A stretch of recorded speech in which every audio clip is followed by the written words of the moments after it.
欢迎大家，我的名字是杨艺恒，我正在从美国与您交谈。Welcome everyone, my name is Yuehan Wang and I'm speaking to you from Holmdel, New Jersey in the United States. I and Maria Rose are here to host our 5th International Fortepiano Salon online called Pioneers, Fortepiano in China. The Fortepiano Salons online have been a way for fortepianists and fortepiano lovers to connect from around the world while we are socially isolated during the pandemic. And it's been an amazing way for technology to keep our community connected and inspired. And we've had amazing guest artists from all over the world. Today's theme of the fortepiano in China is especially exciting. And we have a wonderful group of musicians here with us, speaking to us live and playing for us from China. So welcome and please enjoy. As I always ask at the beginning of every salon, say hello to us by typing in your chat box on Facebook or YouTube who you are, where you're watching from, and what do you do in music. So we look forward to hearing from you in the chat box. You may write questions there and include comments as the salon goes. And please read the program as well, which is in a PDF, which you can access. Here's my co-host, Maria Rose. Hi, everyone. Welcome to our 5th salon. And my name is Maria Rose. I'm in the Catskills, a little bit north of New York in the United States. And first of all, I really want to welcome I know there are a few, especially enthusiastic people in Europe who are drinking some strong coffee at 3 o'clock in the middle of the night just to be able to be here. So a special welcome to them. And you know, we can't make it at a convenient time for everyone, but that's part of the wonderful thing that we can connect to people all over the world. So I'm really excited to welcome all our colleagues in China. When we started our Academy of Fortepiano Performance 4 years ago, both my co-founders and faculty, Yuehan and Audrey, teach in New York City and have brought a number of really wonderful Chinese students to our workshop. So I've had a chance to become a little bit more familiar with some of the Chinese performers, and they're always wonderful, and we are so admiring of the tremendous energy with which they bring to our special interest of historical pianos. So 4 years ago, we started our workshop with Yuehan and Audrey, our special co-host today.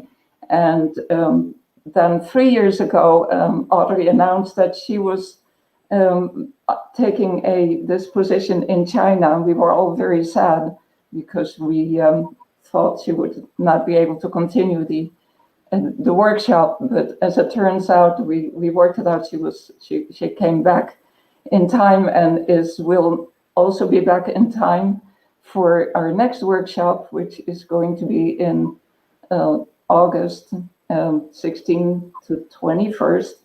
And we hope to see a lot of people live in Hunter. Please check out our website for all the information about it. And we hope the 3 of us will have another wonderful 5 or 6 days in Hunter, New York, in the mountains with all the pianos and the students. So welcome, Audrey, all the way you're still in Tianjin. And hello, Audrey. Hi, Maria. Hi, Yuehan. Greetings from China. Thank you. Greetings. It's just been wonderful watching these salons from so far away, and we're all really honored to participate today. Thanks, Audrey. It's great to have you with us as one of our co-conspirators in the Academy of Fortepiano Performance, and to be connected from across the world and to learn a little bit about what you're doing in Tianjin Juilliard, and also the fortepiano activities there that you've done yourself and observed as you spent time with musicians there? Well, so I've been working as the associate dean and also a faculty member in the master's program at Tianjin Juilliard. We opened in September during the pandemic, which was a wild ride, but it's been this incredibly rewarding year for us here. We've built something that I think we're all very excited about. And we've been so lucky here in China because there are very strict regulations here, but they were able to use them to contain the virus very early.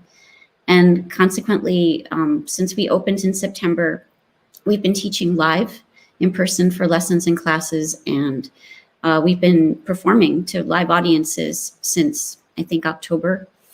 And so for us, it's not exactly normal here. Of course, we're affected by the pandemic, but it's as close to normal as it could possibly be. And I realize saying this that most people maybe tuning in, it's been anything but a normal year in terms of teaching and performing. So we are very, very aware how lucky we've been. Yes, that's wonderful. And can you give us a sense, just in a nutshell, what is the spirit of the pursuit of classical music amongst the music students you see in China? How is that characterized, would you say? It's classical music here, especially for young children and, in families. I'm trying to think of what the comparison would be in the United States, maybe like sports, it's just, it's such a strong passion. And, almost every child here learns an instrument, and so many of them take, and within the families, that pursuit is taken so seriously. So the most amazing thing is when we give concerts, or when I go to concerts here, classical music concerts, the number of young children in the audience. In the United States, I would worry a little bit about seeing a 3 or 4 or 5-year-old in an audience. That perhaps that might just not be the right environment for such a young child. And here, the auditoriums are filled with all of these young kids, and they're listening. They're really listening. I mean, occasionally they conduct, but there's just such an incredible interest and passion and appreciation here for classical music. I've never seen anything like it any other place in the world. That's extremely exciting news, and we'll continue during this hour today in the Salon to see how that is seeping into early music and period performance as well. This new passion for discovering classical music, and we certainly even feel that from afar here in the U.S. that there's such a enthusiasm that is undeniable from China, from their young people. So great. Before we move on, I would just like to mention that I spoke a few days ago to Sandra Rosenblum, who also participated in this work in this salon and is probably watching right now. And she told me that her book is going to be translated into Chinese, so they will have the benefit of her teachings in Chinese soon. That's marvelous. So, Maria, could you just remind us in English what the title of Sandra's book is for those of us who don't know? Classic piano performance. Classic piano performance. Right, it's a little hard to remember. Classic performance practice. Yeah. Piano. Yeah. Well, somebody will. Actually, I have it right here on my desk. Performance practices in classical music. Somebody will probably put it on Facebook right now. I put you on the spot, Maria, and I should have performance practices in classical music. It's the Bible of fortepiano and classical period performance by Sandra Rosenblum. Yes, yeah. And that's amazing. It'll be translated into Chinese. Okay, well, we're going to hand over the baton of hosting now to Audrey Axinn. But just to quickly remind you that our upcoming live Academy of Fortepiano workshop is being hopefully planned for August 16th through 21st. Check it out on our website. Of course, given the changeable circumstances, we will keep you updated through our website and through our upcoming events. Thank you. Audrey, we're so delighted to have you and to have you introduce us to your friends in China. Welcome. Thank you so much. If I'm not mistaken, I think we're going to begin with a little video just showing some images and some comments from students at Tianjin Juilliard.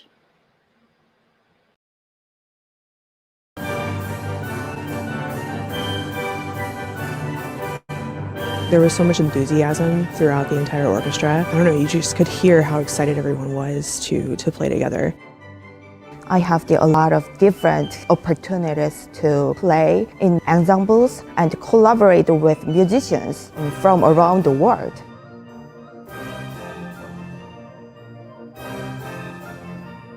I had a chance to perform with Tianjin Juilliard Ensemble in Tianjin Grand Theater.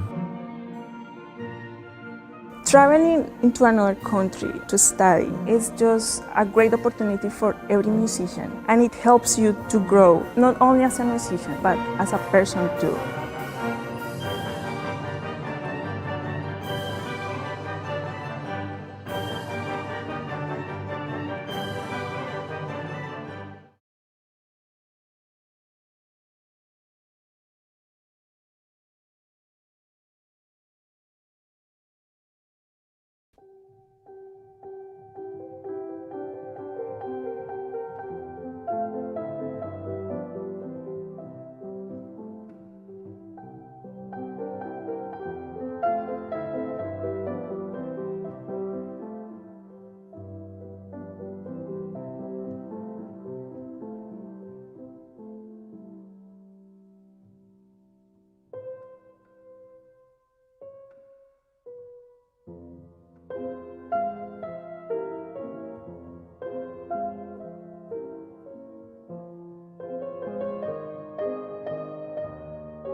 Oh, yeah, I'm wrapping up here soon. I'm coming back to New York in about a month. So I'm starting to get nostalgic. It's really, anyway, it's been an incredibly rewarding experience being in China, and the culture here and the people are just, anyway, it's just been, there's a lot to explore here and a lot to discover.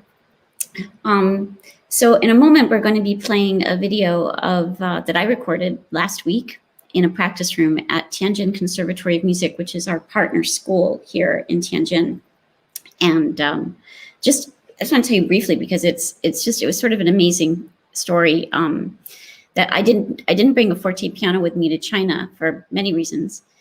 And when I first got here, I was scouring the country trying to find an instrument to work on. Actually, Yuehan was kind enough to let me to practice a little bit in her apartment, but that was about a 3-hour trip each way to get there and back.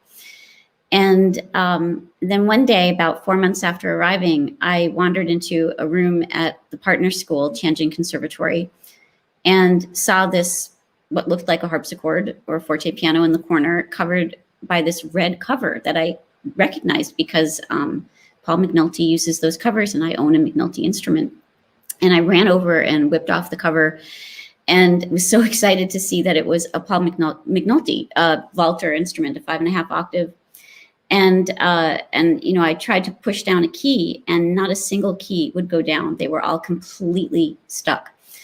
And I reached out to Paul and Yuehan, who you'll meet in a minute, and I also tried to repair it, and it was absolutely, we just could not do it. And what had happened is that it's so dry here in the wintertime that the wood had actually shrunk, which is something Paul says he's never heard of happening any place in the world before.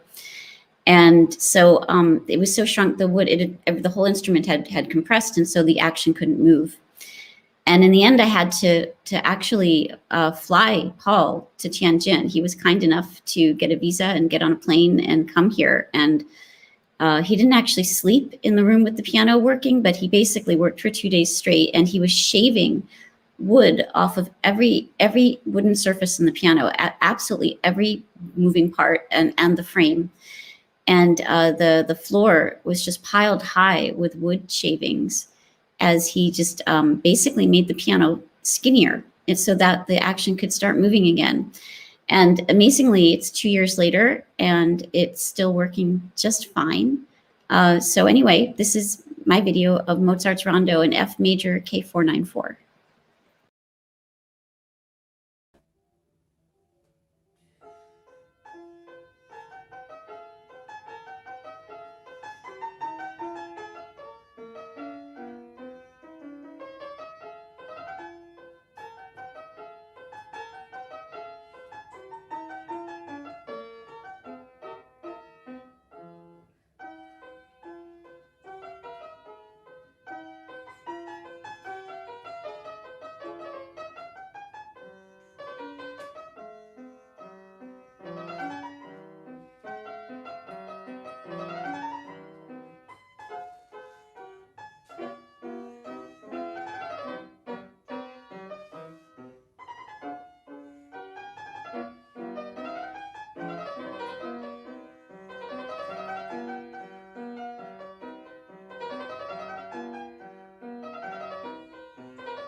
So it's now my great pleasure to introduce my good friend, Yuan Sheng. Hi, Yuan. How are you? Hi, Audrey, and hi, everyone. Yeah, it's very happy to be here. So Yuan, you and I first met when I was visiting China in 2015. And I don't think I ever told you this, but Tianyan, the person, the old student of mine from Juilliard who actually brought me to China, he asked me, he said, there's this really, really important pianist and piano teacher here. And, would you like to meet him? And I said, well, okay. And I thought it might be a little intimidating, but sure, I'll meet this incredibly important person. And then, he brought me to a restaurant where you were sitting, surrounded by plates of peppers, as I remember. And it just, you were so relaxed and so funny and just so welcoming. And I really felt like I'd known you a very, very long time. Anyway, and you were one of the only people I knew when I first came to China. I mean, there's so many ex-students, but I knew where you were. I had your contact information. And anyway, it's just been, your invitations to come and teach your students at Beijing Central have been just a wonderful joy these past 3 years. So I really want to thank you for that. Well, thank you, Audrey. Yeah, I remember that you actually came to Central Conservatory four or five times already, I think.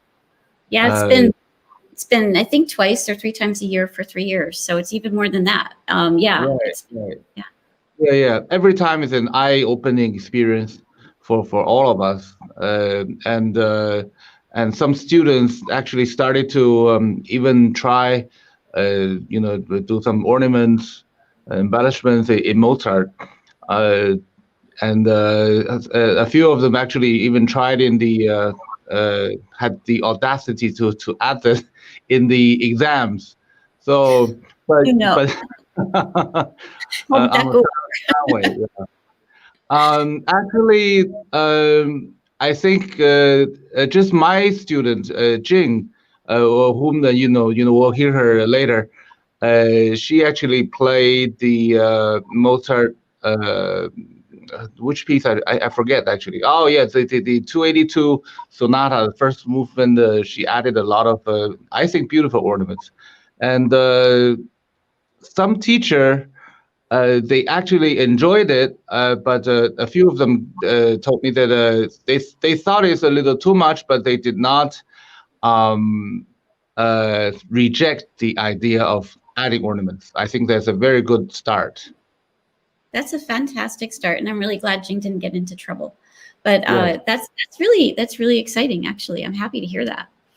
Right. So I'm going to properly introduce you, and I hope you're going to forgive me, but I took the liberty of doing a little rewriting to your bio because it was very humble sounding, and I just anyway. So you can kill me afterwards, but okay.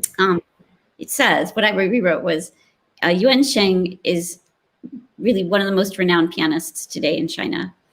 He performs constantly in the biggest halls with the most illustrious partners and orchestras to rave acclaim.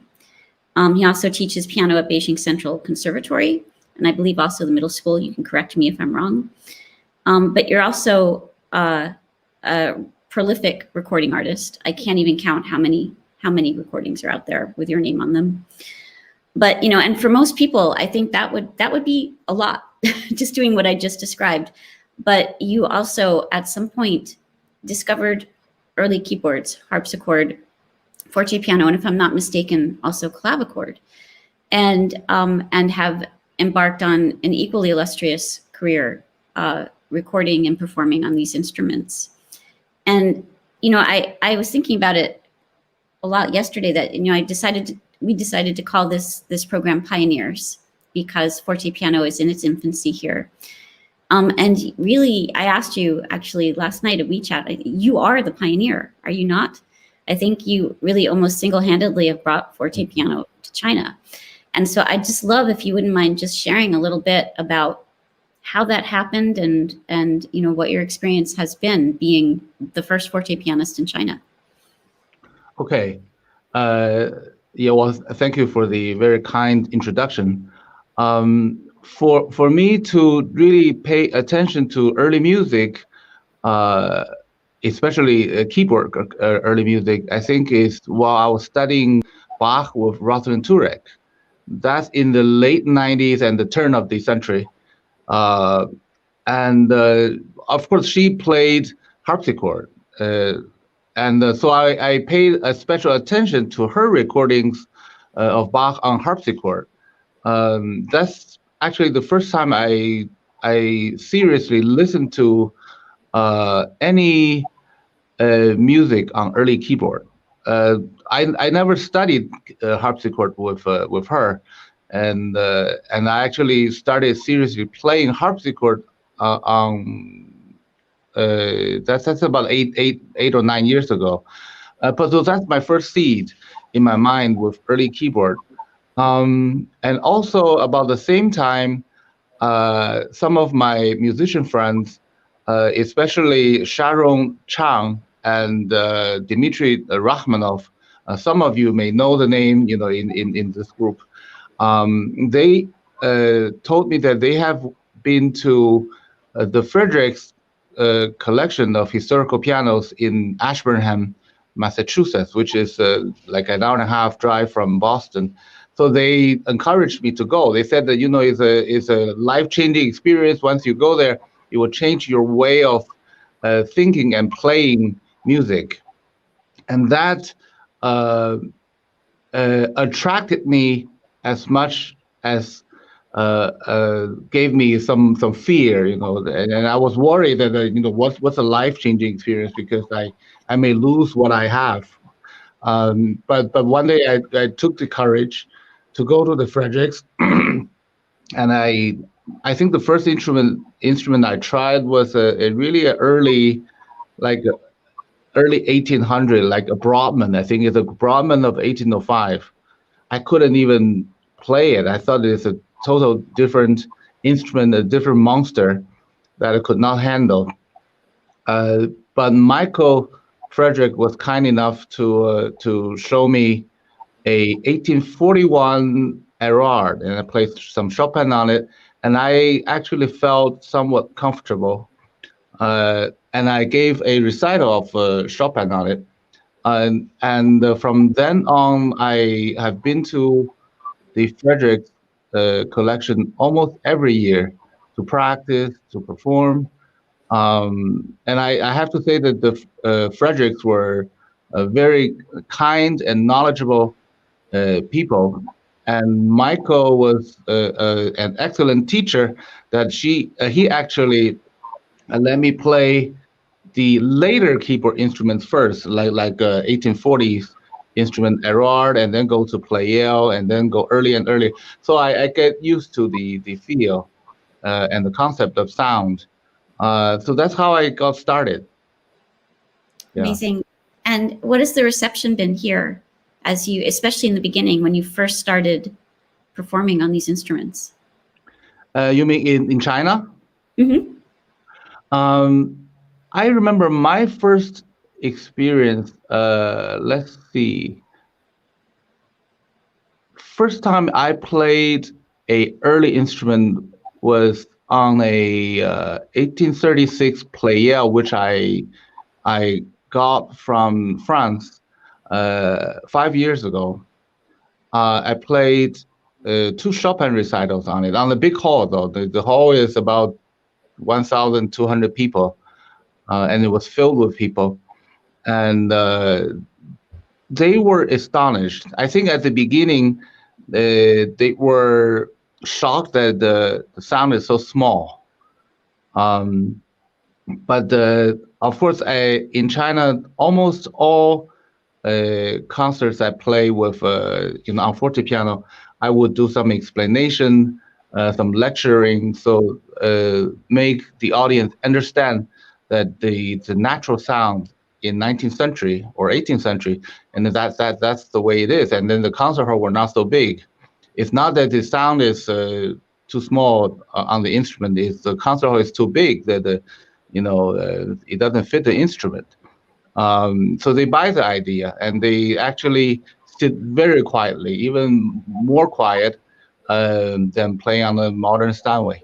So I think people have been having enough curiosity, and they accept the idea of playing music on the instrument of that time. So. Okay. Well, would you like to introduce the videos of the Chopin that you're going to play? Yes, I will be playing two Chopin pieces, Waltz Opus 69 number 2 and Nocturne Opus 27 number 2. And I believe these two pieces were written about 1836, which is the year that the piano I'll be playing on was built.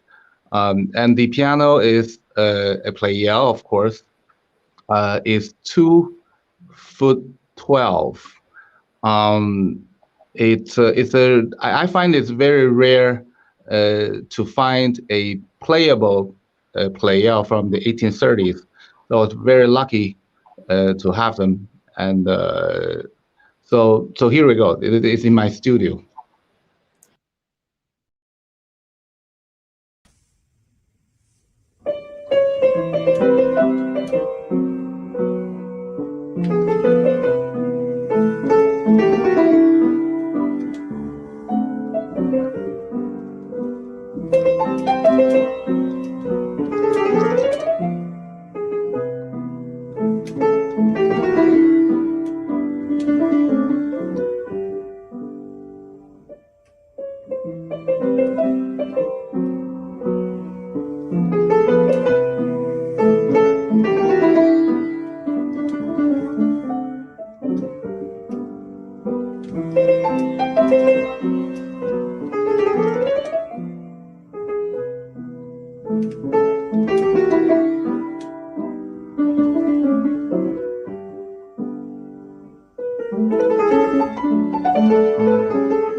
Wow, bravo, Yuan. That was just absolutely gorgeous. And now, moving along, it's my pleasure to welcome Yuehan Wang. Yuehan, it's so nice to see you, and it's been so delightful getting to know you these past years. We decided to call this Pioneers. I was thinking last night, we could also call it Generations, and because you are the second generation of fortepianists, and you're in China, and you're so active performing and teaching at Beijing Central. and also writing articles for a journal here called Piano Artistry. I'm wondering if you would care to speak just a little bit about all the different ways that you're promoting fortepiano here in China. Okay, thank you, Audrey. Hi, hello everyone. I'm Yuehan and I'm in Beijing now. It's my honor to be here. Yes, I have been working on the spread of fortepiano in China after my graduation 4 years ago. And at the same year, I received my own water copy from Paul McNulty. In the past, the only type of historical keyboards in China which public audience could hear the live performance is harpsichord. And the only way for them to know and to hear the fortepiano was through the recordings. Well, there are fortepianos in conservatory, but they are just for students inside the school. And there are a few private collections like Yuan with his Pleyel. But I think audience needs more, and I want to share, and I would like to do more, not only for the audience in Beijing, but in other cities all over China. So from then, I started to carry my own fortepiano with me to different cities and gave recitals and lectures on it. The longest distance of shipping I had is from Beijing to Haikou. The distance is like from Los Angeles to Chicago. So it's really a long way. Yeah. Some things like that is not easy for me to doing such things like that. But I really hope more and more audience in China can go to the concert hall to listen to a live performance and to see the actual instrument and to feel the beauty of fortepiano by themselves, not just from CDs. And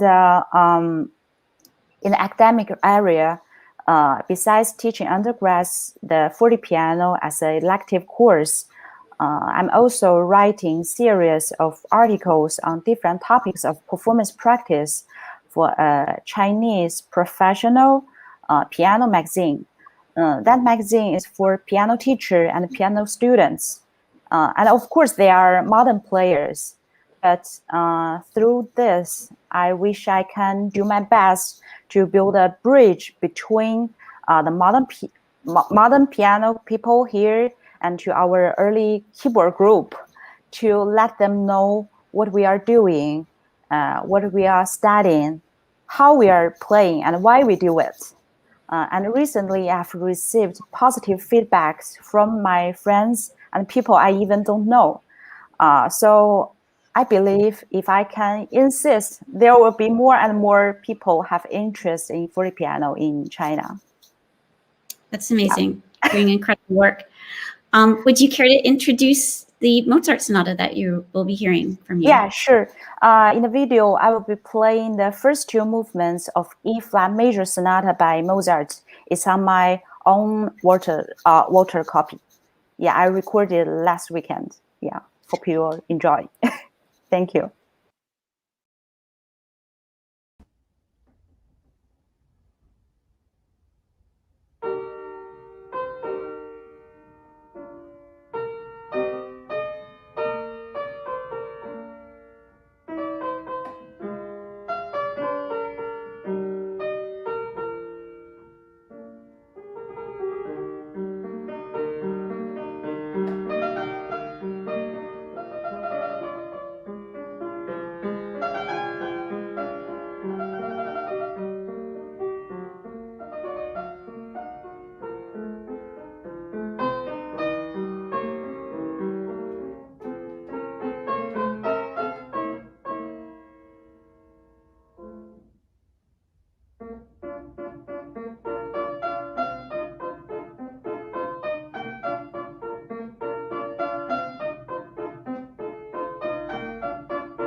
Thank you, Yuehan. That was so amazing.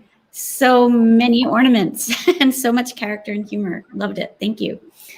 I'd like to welcome Dr. Michael Tsalka. Michael is so good to see you. Michael hails from Israel originally and is the head of the keyboard department at, I want to say this correctly, the Vanka Maisha school in Shanxi, China, in the south of China. You lucky man, you live in the south. And anyway, you've traveled and worked and lived all over the world. And I'm just really curious how you made your way to China. How did you end up here? And I'd also love to hear a little bit about the pianos that you're going to be playing on in your videos. Thank you, Audrey. I did live in many countries and continents. I lived in Germany, Italy, the States, then Mexico City, Stockholm, Spain, New Zealand, and 2 years ago I arrived to mainland China. I have been performing here since 2008, and my first activities were directing a festival at the Forbidden City Concert Hall in Beijing, in Wuhan, Qingdao. Part of these festivals were also playing on harpsichords, and I've been giving early on 1 week masterclasses at the China Conservatory, lectures on historical performance practice in Shanghai.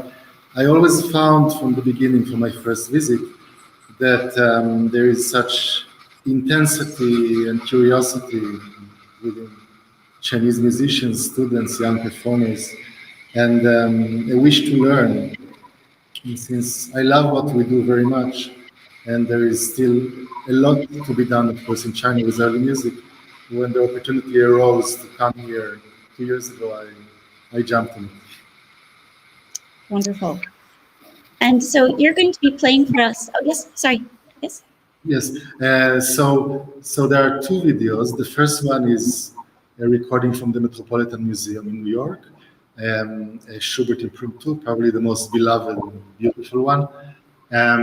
This was, at the time, I was recording for Naxos a CD by works by Daniel Gottlob Turk, and also recorded these videos. The second one is on the Bohack fortepiano, and Bohack was, of course, Johann Baptist Wanhal's cousin, and studied with him in the Czech Republic. It's a very similar instrument to Mozart's pianos, and this was recorded at the Puya album collection. 1 day after the instrument was fully restored. We only have several, 2 or 3 playable Bohacks worldwide, and therefore I thought this would be interesting to hear. And I'm playing a capriccio by Wanhal. I was also the first to record the Wanhal capriccios for Naxos. Okay, let's hear.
Oh, we're left hanging.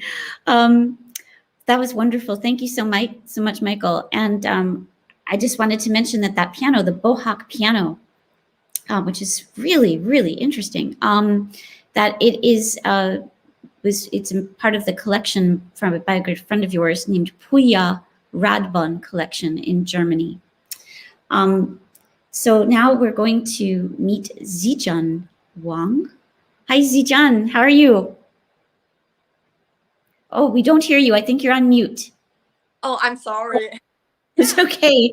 No, you're doing the right thing. We're supposed to mute when we're not talking. So it's really a pleasure to see you. You know, we've been trying to meet the whole time I'm here and it hasn't worked out. But let me just tell everybody a little bit about you. You're a lecturer at Wuhan Conservatory and you studied in Paris, lucky girl. And you also studied in The Hague with Bart Van Oort, a friend of many of us here. And so I should mention that you were the first prize winner in a competition that was sponsored by both Paris and Brussels conservatories. Is that correct? Yes. Terrific. So I'm really interested to know how the Graf piano that you'll be performing on, how that ended up at Wuhan Conservatory. And maybe you could just tell us briefly about the projects that you spearhead there in Wuhan using this piano and perhaps other instruments. Okay. So as you know, I was living in Europe. For study fortepiano. And at that time, I had this dream. One day, I could introduce the fortepiano to Chinese people. So it's been, I think, already 4 years I'm teaching in Wuhan Conservatory. And 2 years ago, we had this idea to buy fortepianos. I and one of my colleagues, a very nice lady, she was studying harpsichord in Australia. And we would like to set up earlier keyboard instruments studios in our conservatory. But the important things is we need the instruments. So she did a lot of paperwork on it.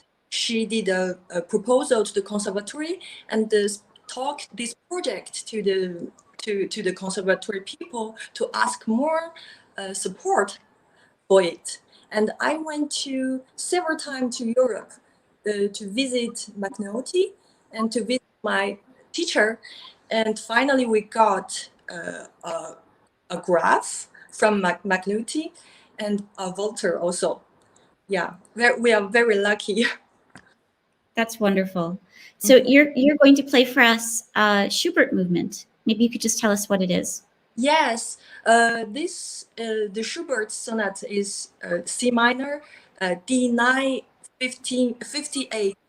And this is the fourth movement. In the video, I didn't play anterior movement because it's too long. So just I left out a part of this. And I hope you can enjoy it. Thanks.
Wow, that was so exciting and so dramatic. That's incredible, Zijun. Thanks, Zijun. Thank you so much.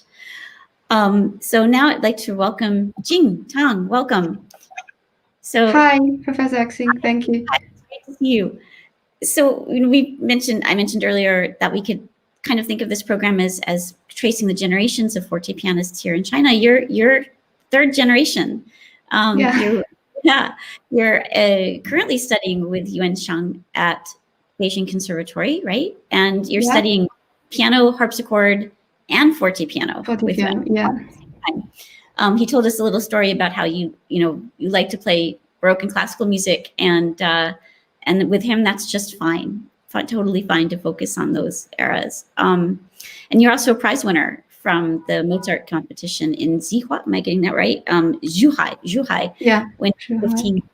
So could you just tell us a little bit about how you discovered fortepiano and what it's like right now studying these instruments at Beijing Central? Yeah, okay.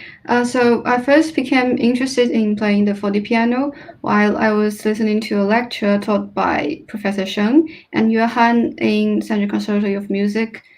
And it is difficult to describe just how delighted I was when I first heard the sound of fortepiano. I was deeply moved by the sensitive, gentle, and warm sound it made.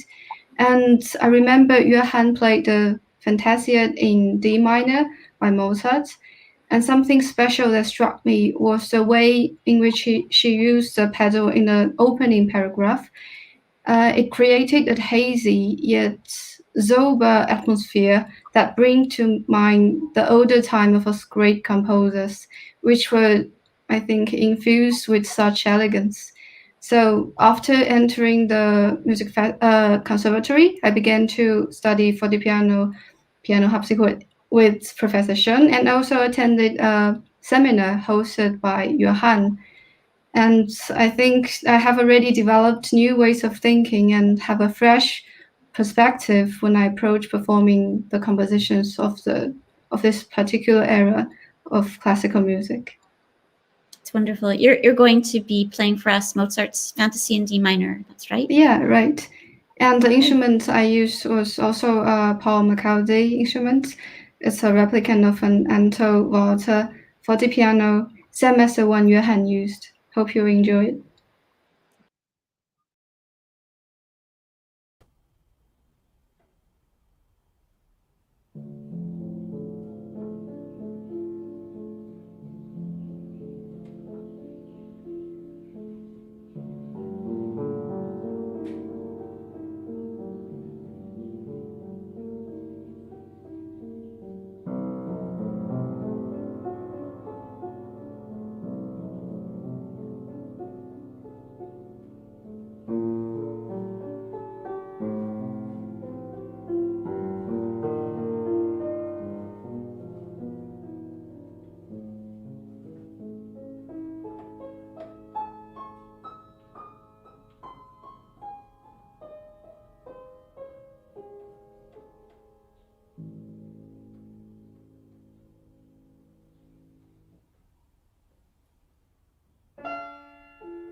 That is just wonderful, Jing. Thank you so much. So that wraps up the performing for this salon. I hope everybody's still awake. In America. In America, yes. We're wide awake here. Oh, this is way past my bedtime, but it was hard to fall asleep. My heart is beating very quickly for the amazing playing and just the dedication and passion with which you are all doing and playing fortepiano, teaching it, spreading the word. It's so exciting and impressive to see that from very far away. So thank you to all of you. Genuinely, thank you. Yeah, it's great to meet some of you who we haven't met before and hope to meet in person. Yeah, thank you so much. And I almost feel like with every different focus that we do on every salon, that focus should be every salon. I'd like to hear you again next month or 2 months from now, or it's like an evolution that's happening that it goes so rapidly, and people do very, very interesting work. So thank you very much, and I really hope we get to hear all of you again soon. And I think if there was one question that came to my mind listening to everyone is and some of you talked about this, how does working with the fortepiano, how has it changed your own playing and feeling about the piano in general? Has it because I found that there are often two kinds of people who, when they first meet a fortepiano, they either start to play louder and faster because it's so easy and, well, like, quote, easy, or they start to play slower and more thoughtfully and softer and more gentle. And all of you are in the second category. You all clearly are listening to the sounds of the instrument and what it has done for me, and I wonder if it's the same for you, is that it kind of frees you of the notion that there's only one right way of doing it. There's so many right ways and playing on these instruments really kind of liberates you to find your own way and your own sound and your own feelings about a particular piece. So I'd be curious to hear, if that's how you feel.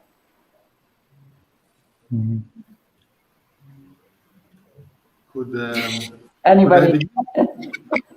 Yes, I found that historical keyboards and working on them has really been an life-altering experience, and it has changed entirely the way that I think of Bach, Mozart, Schubert, but also Chopin, Brahms. I think that things like heavy and light, snares, the psi motive, are things that we can really trace until the 20th century. And of course, the possibility of playing with freedom, of embellishing, of creating small cadences, but also this wonderful sense of intimacy and trying to have the audience come towards you, which also exists, of course, in the clavichord, the square piano, which I think is much more demanding from us, and it creates a much more beautiful and touching experience for our audiences, because they also have to make the effort in coming to our light and our sound. So yes, I thank all the gods every morning for having played and performed the fortepiano and harpsichord and clavichord. And I also strongly believe that this very much makes us better modern pianists. Right. Without a doubt. And also that personally playing and performing on the modern piano and teaching it makes me also a finer early historical keyboardist. So yes, these are my 2 pennies on this subject. How about any of the other performers? Well, you're all muted. Right. Oh, can you hear me? Yeah. Hi, Maria. My experience of teaching fortepiano in the conservatory is that people, well, especially students, were surprised, or they're even shocked that music can be so free and so colorful in the classical period. They thought rubato started from Chopin. Before that, there's no rubato, and that's generally believed or understood in China, or maybe more or less in the rest of the world too. And so I think that teaching fortepiano is not only teaching the instrument, it's actually a vehicle to make people understand more of the style from its time. And when I or when Yuehan and Audrey start to teach ornaments and new ideas of phrasing and pedaling and color, phrasing, all that, in Chopin, in Mozart and Beethoven, that gave students new ideas how they would perform on modern piano. I'm not a so-called purist that those pieces can only played on the period instrument and modern and Steinway is not good. I love Steinways or other modern pianos if it's played right. So I see slight changes, quiet and pleasant changes that in the performance styles of the students, even in exams and even in competition, which is very brave of them, because they may take their opportunity to win the prize. For example, Jing did that 2 weeks ago in a school competition. She did not go to the next round, but then some teacher came to me, told me how much they loved Jing's performance. They think it's high quality, high taste. So I think it's a very good start. Yeah. Okay. All right.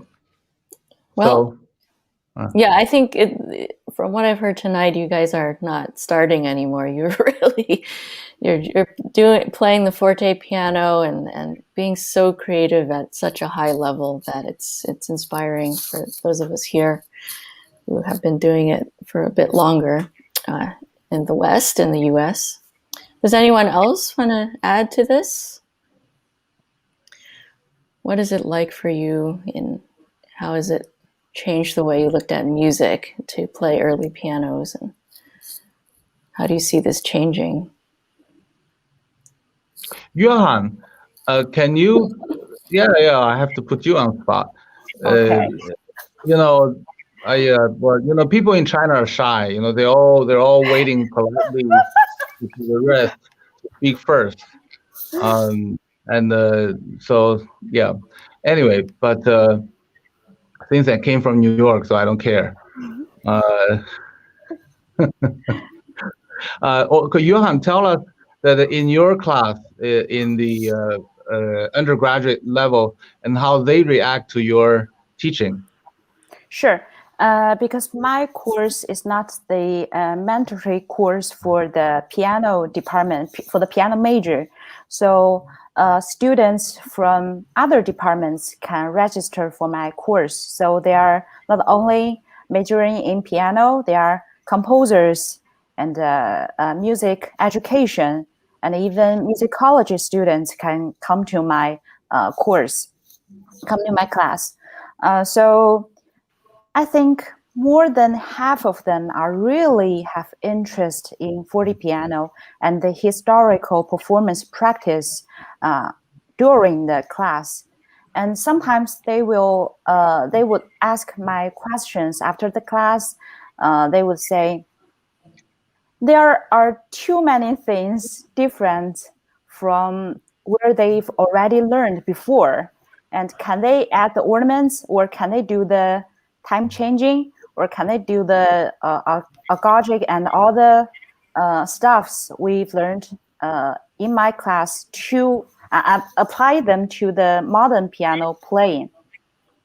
And I always tell them, it's your own choice after your graduation. It's your own life. So you don't need to worry about the exams or any competitions after your graduation. It's your own music life. You need to choose which taste and what you prefer for the modern taste or the historical ones. It's your own life. Yeah, and for myself, learning the fortepiano really changed my life and changing my way to see the music. Not myself to control the instrument, but let the instrument take me to the music. Yeah. Thank you. And also, Michael and Zijun, both of you, I'd love to hear what kind of courses or projects you're leading the students in your school, specifically using early music performance practice instruments, fortepianos, and also concepts. We'd just love to hear about how what you're doing at your institutions and what they're like. Yeah, the instrument fortepianos just arrived in ours not even 1 year. So they are very new. They are new baby. So until right now, we didn't start any lessons about the fortepiano, how to play. But we have invited Shengyuan, Prof. Shengyuan and Yuehan went to our conservatory to give some lecture class and concert. All the students are very curious about this instrument. They love the especially the pedal gives us different sounds of the Graf, and they always ask me when we start the lessons. So I think soon we will start lessons. And also I did some concert with cello, and that was very successful, and people are so curious. Yeah. That's so great. Well, good luck, and we hope it grows very quickly at your school, the practice of the fortepiano. Michael? In my case, so I managed to arrive in here for about 5 months. I managed to travel to South Africa and Europe and different parts of Asia, Latin America. And then the COVID hit, and I was on my way to New Zealand and Australia, and was stranded in New Zealand for almost 5 months, which was a wonderful, wonderful experience, by the way. If any of you can become a Kiwi, I would strongly recommend that. But as a result, and then I was in Europe for 5 months. So for 10 months, I was teaching online and actually giving many lectures, playing my clavichord, harpsichord, fortepiano. And since I have returned, we have reapplied for a fortepiano or harpsichord, and it should arrive here in a few more months. So in the meantime, my students are on a strict diet of performance practice and improvisation classes, and we work also in chamber music on embellishments, and they get to listen to all the great fortepianists and harpsichordists and clavichordists, read wonderful books such as Sandra Rosenblum's book, and the real revolution, that is one of the best things anyone can ever have in life. And yes, as soon as the instrument arrives, then the real revolution will commence. Well, that's wonderful. We're rooting for you and know it's going to be a wonderful program there. And I hope to very much hope to invite you and also my wonderful colleagues from China to come and lecture and perform as soon as we have an instrument. Of course, you will be the first one to be invited. Thank you. I'd love to come. Likewise, I hope you all come to Hunter. Yes. If not this summer, then hopefully another time. And please let us know. We have some beautiful instruments there, and as Yuan Sheng knows, and also. But all of you are more than welcome when we can all move around more freely again. Thank you so much. This has been such a beautiful Sunday morning, and I enjoyed so much the conversation. I enjoyed the magnificent playing. It has just been wonderful. Yes, wonderful way. It was all beautiful, and the pianos all sounded beautiful. I guess we have to thank Paul McNulty for providing all of you with such terrific pianos. Well, yeah, speaking of Paul, he'll be appearing from his workshop in one of our future salons, and we should probably wrap up tonight. Thank you, Audrey, for hosting and Tang and bringing us all these wonderful musicians who you've found for us and met in China, and just opening our eyes to the flourishing of this kind of music making in China. And I feel like you're all friends now, so we do hope to meet you in person. Our upcoming salon is going to be hosted by Andrew Willis, and he's a very esteemed forte pianist here in the United States, and he's going to be joined by some other wonderful forte pianists. Maria, I can't remember precisely the title, so I'm going to ask you again. The title, I don't remember exactly either, but it was, I think, does Cristofori some matter? Or yeah, anyway, his focus is on the Cristofori piano, or the Cristofori type of piano, and more like a Silbermann, Gottfried Silbermann, you know, the organ and piano builder who was at the court in Berlin, or in Leipzig, sorry, where Bach was living, and on whose instruments Johann Sebastian Bach also played. And Andrew Willis has a lot of pianists have become lately very interested in these instruments. They really are like Baroque fortepianos. They're pianos, but they really are from a previous age. And he's going to show his, do some performing on his piano. He's hoping also to bring in some of the builders who are involved in making the copies of these instruments. So it will be a very different repertoire. No Mozart and Schubert, but it's going to be a really great way to end the season. So that's exactly 4 weeks from today. And yes, we hope you can join us. It should be in the evening, so for you in China, it will be in the morning. And then there's some wonderful recordings of Andrew playing on YouTube, actually, on these instruments, which are very worthwhile to watch. So yeah, it sounds like a fantastic end. Yeah, there's a builder in Germany also who's been very Kirsten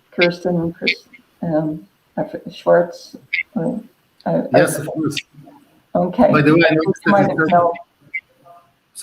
noticed that you said Leipzig, which is exactly the way I say it, but there was always the question of, is it Leipzig or Leipzig, which I find much cooler.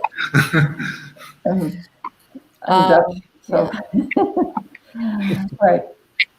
All right, so that is going to be June 24th at 8 p.m. New York time. Right. So it'll be 8 a.m. China time. And I think the title is Why Cristofori Matters. Why Cristofori Cristofori Matters. So please join us for the next salon. And thank you again to our wonderful guest today from China and our host, Audrey Axinn. And we hope to see Audrey back here soon. Yes, safe travels back home to New York City. 4 weeks. Wow, fantastic. All right. Well, thank you all. Thank you. Yeah. And wonderful. Thank you to our audience. Yeah. Bye-bye.